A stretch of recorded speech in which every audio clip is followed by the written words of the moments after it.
Hi everyone, my name is Jen. I'm an author and a book reviewer, and I'm here today to talk to you about all of the books that I read in January. I read 18 different books. They're in a pile here next to me, and I thought before I start telling you what they are and what I thought of them, I would give you some stats, which I didn't used to do, and I'm not sure if I'll do it every month throughout the year, but last year at the end of the year I catalogued all of the books that I had read in 2022 and looked at, let me tell you the categories that I had. So I looked at how many translated books I'd read, what countries they were from, how many writers of colour I had read, how many disabled authors I had read, because that is something that is of particular interest to me.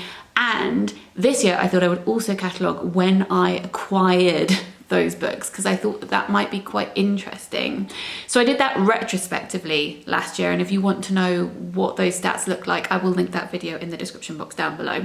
But to save myself time at the end of the year, I thought I would catalogue everything as I go. But I don't want to get too obsessed with the data. I just find it interesting as a whole, and I think that we all do. We all love a bit of data and organisation. So I just thought I would share it with you. The stats, maybe with some pie charts. Sorry to editing me. So let me just tell you, in January I read, I'm reading off the screen in front of me, 18 books.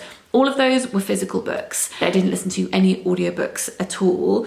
I'm not going to look through my story graph when it comes to mood and length of book here. We'll just do that at the end of the year. But I read 28% translated books in January. Those were mostly from the UK, not the translated ones obviously, but the books as a whole were mostly from the UK, but then also from Kuwait, Indonesia, Argentina, Japan, Canada, Korea, and Singapore. 40% of the books I read were by writers of colour, and 44% of the books I read were by disabled authors. 10 of the books I read I acquired in 2022, so last year. 4 of them I acquired in 2023, and I think that was primarily because I read the Barbellian Prize longlist, and I bought some books that had been longlisted at the beginning of the year to read for that. 1 of the books I acquired in 2021, 1 in 2020, 1 in 2018, and 1 is from 2009. So I read a proper backlist book that's been sitting on my shelf for a very long time this month, which is good. But this data definitely shows, which I'm not surprised by, that I tend to reach for books that I have acquired more recently.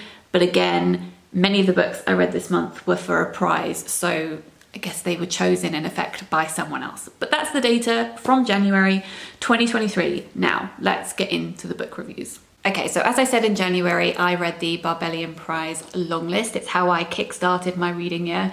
I did the same thing in 2022 as well. And there were 8 books on the long list. I'd read one of them before, so I read the other 7. I filmed a whole reading vlog talking about my thoughts on those books in detail.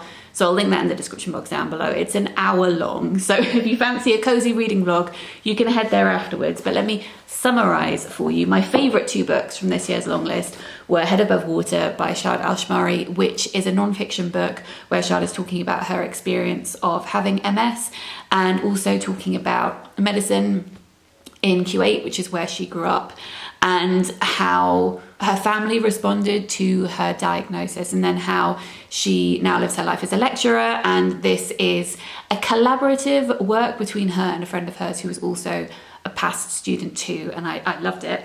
And the other book that was one of my favourites was 163 Days by Hodgson, which is a poetry collection. I was familiar with Hannah's work, but hadn't read this one before, and really enjoyed it. This is focused on 163 days of a particular hospital stay, and she uses her medical notes that she requested and responds to them in poetic form, and I thought that it was great. Others that I really enjoyed were The Book of Hours by Letty McHugh. I purchased the PDF of this because it was a self-published book that was longlisted for the prize, and I printed it, but here is the cover. This is a mixed media collection, part diary entry, part found objects, some poetry in there as well. And it's focused on the very beginning of the pandemic when Letty was also having an MS relapse. So kind of a lockdown within a lockdown. Another book I enjoyed was Year of the Tiger by Alice Wong, which is a really accessible book to do with politics and disability. Again, using mixed media like Letty's book. There's some transcripts in here from Alice's Disability Visibility podcast, some essays that she's written, some photographs, even some memes that she really enjoyed. I speak about it more in the vlog. And also this book here, which is Hybrid Humans, Dispatches from the Frontiers of Man and Machine by Harry Parker, which is about assistive technology and all the ways that we can use that, when it's helpful, when it's not helpful, and how that differs between certain people as well, because one person, say, who's blind may find certain assistive technology helpful, and another person with the same condition may hate that technology and find that they don't want to use it at all. I thought that this book was fantastic.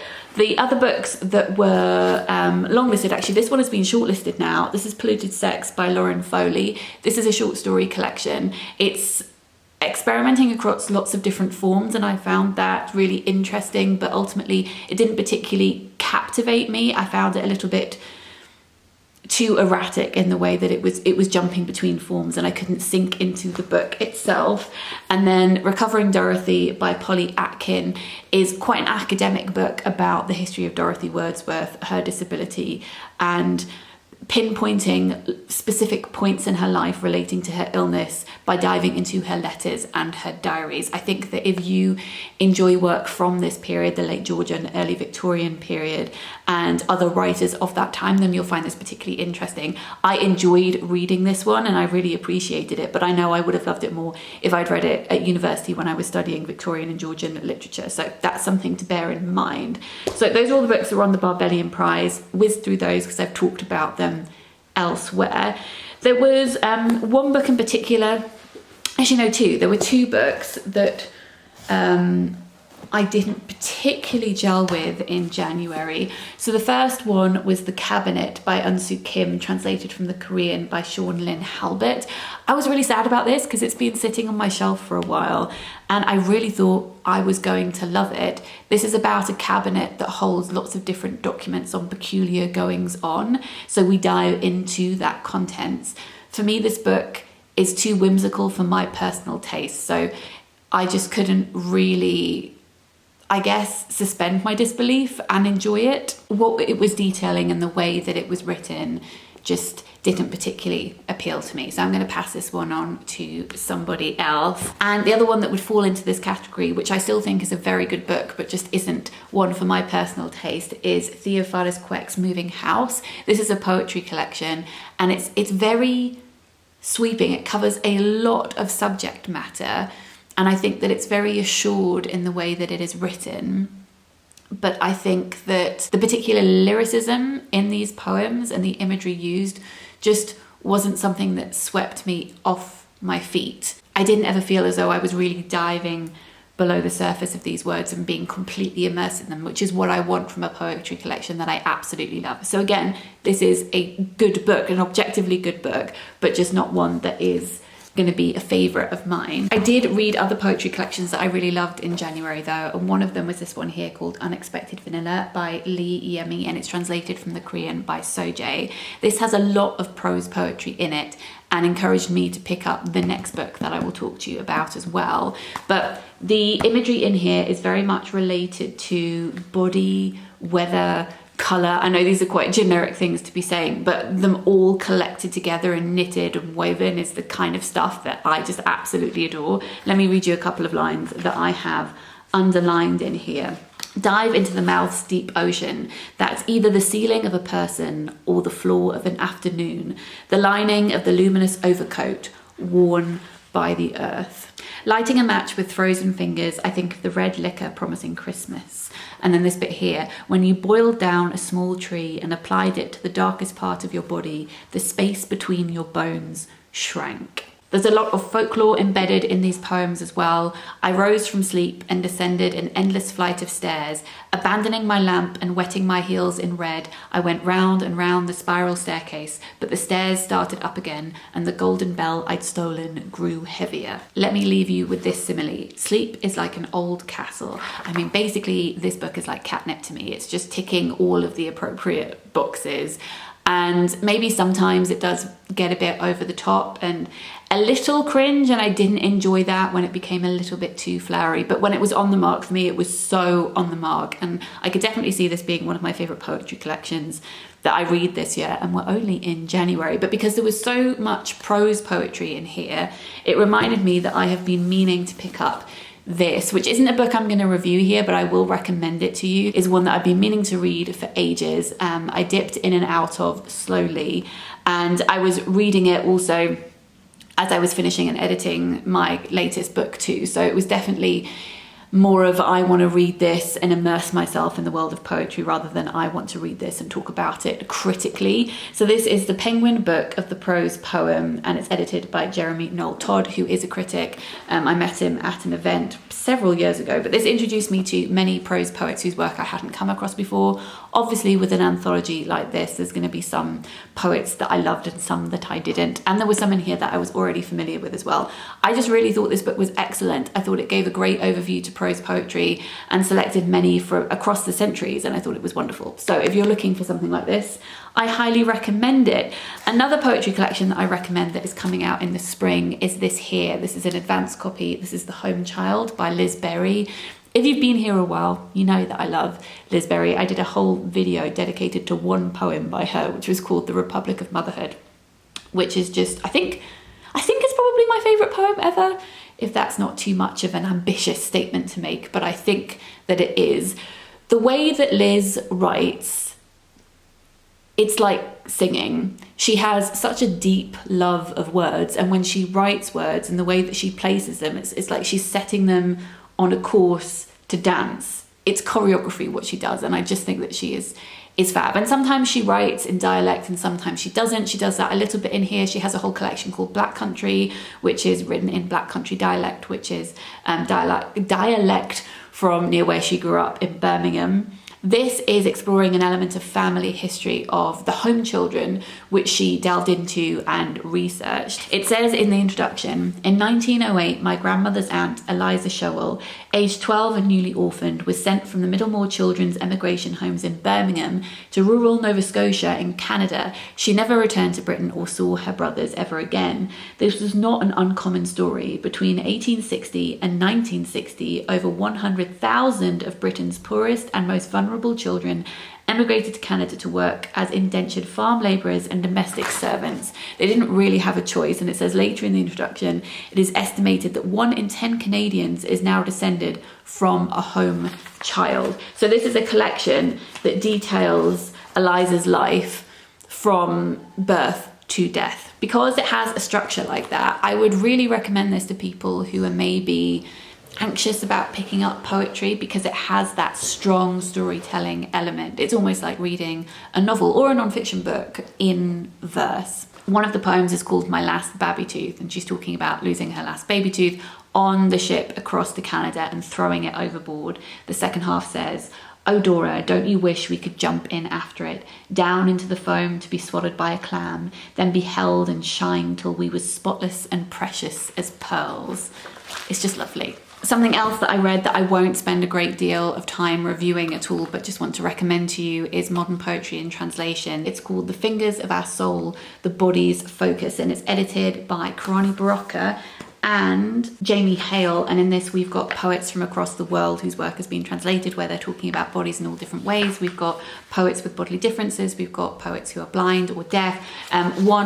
A line that I underlined here is, "And if love is just like mere lust, which could be rinsed after a shower, I might wash my heart every day." That's from a poem by Stephanie J. Alvarez. And there's just a lot to discover in here, and work by poets who I think I will go and check out more poetry by, which is always really exciting. So yes, I would recommend modern poetry in translation if you haven't checked it out before. Next, I decided to pick up Diary of a Void by Emi Yagi, and this is translated from the Japanese by Lucy North. This on the surface may seem like a strange pick for me at the moment, because it's about a woman who pretends to be pregnant at work, but she's not pretending to be pregnant because she really wants to be pregnant. She's doing it for a different, and at the beginning, what seems to be quite an absurd reason. So I was really intrigued by the premise and I wanted to pick it up. So this character, Miss Shibata, she started a new job in an office where she is the only female employee. She left her last job because of sexual harassment. And now in this new environment, as the only woman working in her department, she is supposed to do things that her male employees are not expected to do. So she is supposed to make tea and coffee for everyone. She's supposed to clean up after the meetings, empty the bins, open all the post and distribute it around the office. This is completely unspoken. She's never been told that she's supposed to do this, but culturally she knows that that's what is expected of her. And when she doesn't do those things, people look at her, when are you going to do it? Because we're not. So she decides that she's had enough and she's going to tell everyone that she's expecting a baby, because she knows that if she says that, they will have more respect for her and her energy levels and won't expect her to do all of these extra tasks on top of her job. And whilst that does happen at the beginning when she tells them, it turns into something that she didn't really expect and is actually worse, perhaps, than what she had beforehand. Because now, instead of seeing her as someone who needs to clean up and who should be doing all of these menial tasks, they see her as a factory, someone who is producing this baby. She is existing for the purpose of this child rather than existing for herself. She's valued because of her cargo, and it becomes this commentary on capitalism and this pressure of productivity, which was precisely what she was trying to escape in the first place. I really like the ambiguity in this book as well, which I won't explore in this review here because I think that we're then treading into spoiler territories, but I think there was enough space outside of the words on the page to let you interpret things in certain ways. And it didn't force you into any conclusions or push you into any corners. And I thought that that was well balanced and restrained writing, which I really appreciate in a book. It's also one that I've been thinking about a lot since I finished reading it. So I would definitely recommend this. Then I picked up The Blank Wall by Elisabeth Sanxay Holding. I had such fun, if fun is the right word, reading Still Missing by Beth Gutchin, which is another Persephone book that I read in December and ended up being my second favourite book of 2022. It was so tense. So I decided to pick up another crime classic that they have published. This one was published in the 1940s, and it's about a woman who is struggling with rationing, looking after her household, her son and her daughter and her dad in America while her husband is out off with the army. And then at the very beginning of the book, her daughter's lover, it's like a weird word to say, her daughter's lover is found dead, or she finds him dead in their garden, and she's sure that her father, so the daughter's grandfather, killed him to save their daughter's reputation, the granddaughter's reputation, because this man was married and was having an affair with her daughter, who I think is 17 in this book. So she doesn't want her father to get into trouble. She doesn't want her daughter to get into trouble. So she decides that what she's going to do, the only sensible thing she can think to do, is dispose of the body. It sounds like the beginning of quite a few Nikki French books. And as it's probably not surprising, it doesn't go very well. It doesn't go to plan, and she ends up just getting herself into trouble.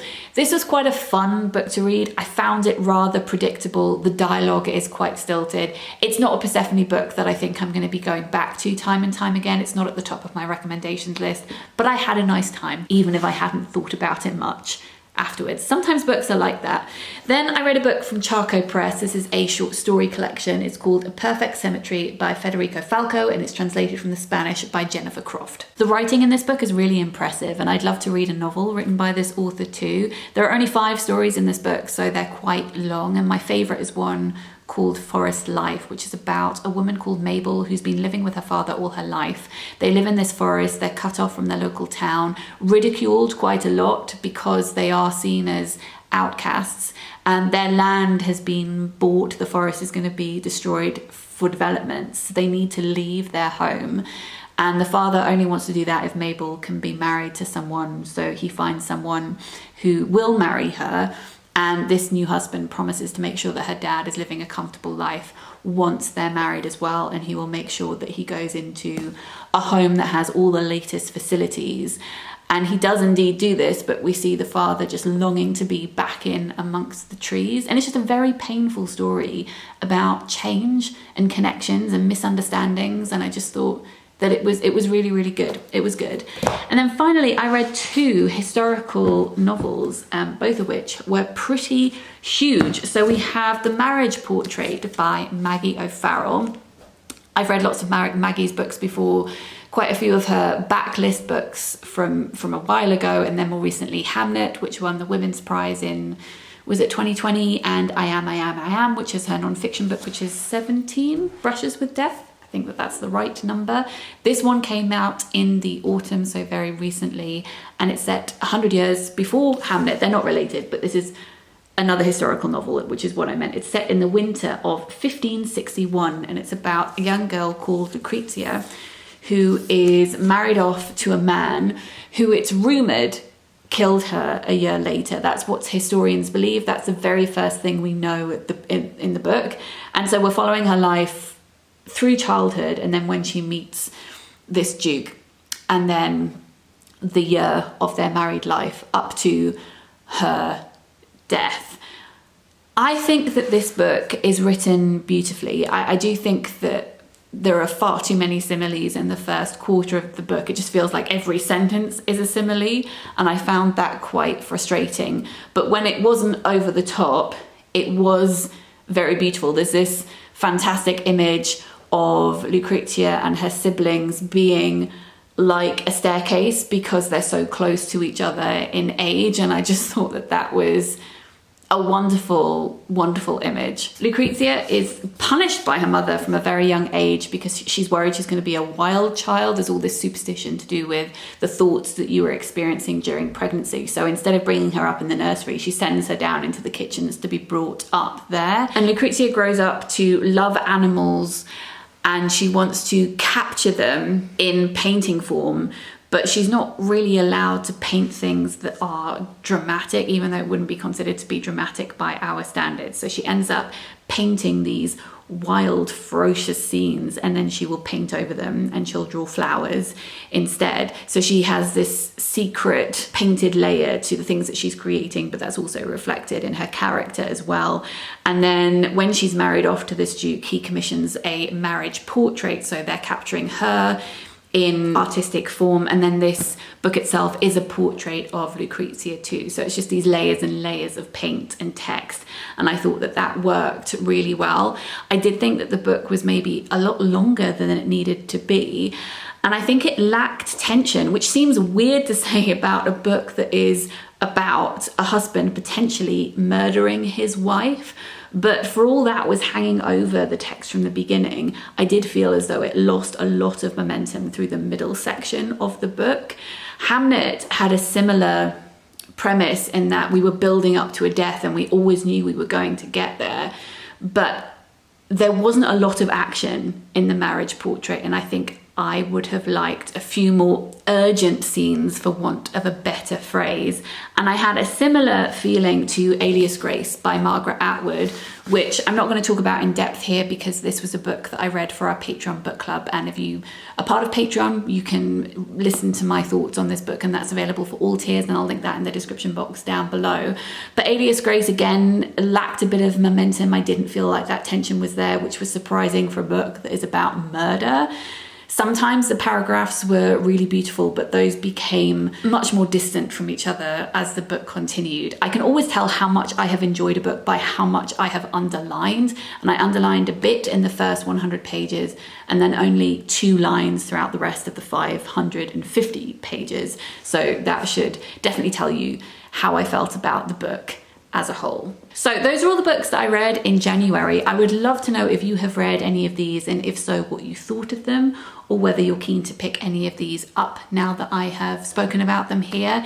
If you are new to my channel and you would like to subscribe, that would be lovely. And if you enjoy my content and would like to consider supporting me on Patreon, that would be very kind. Link to that is in the description box down below. Support over on Patreon allows me to keep creating free content for everyone on here and gives me the time to make everything accessible as well. I would do that anyway because that's very important to me, but it funds my time to do that, which is massively appreciated. I hope you're all doing okay, and I'll see you for another video very soon. Sending love. Bye.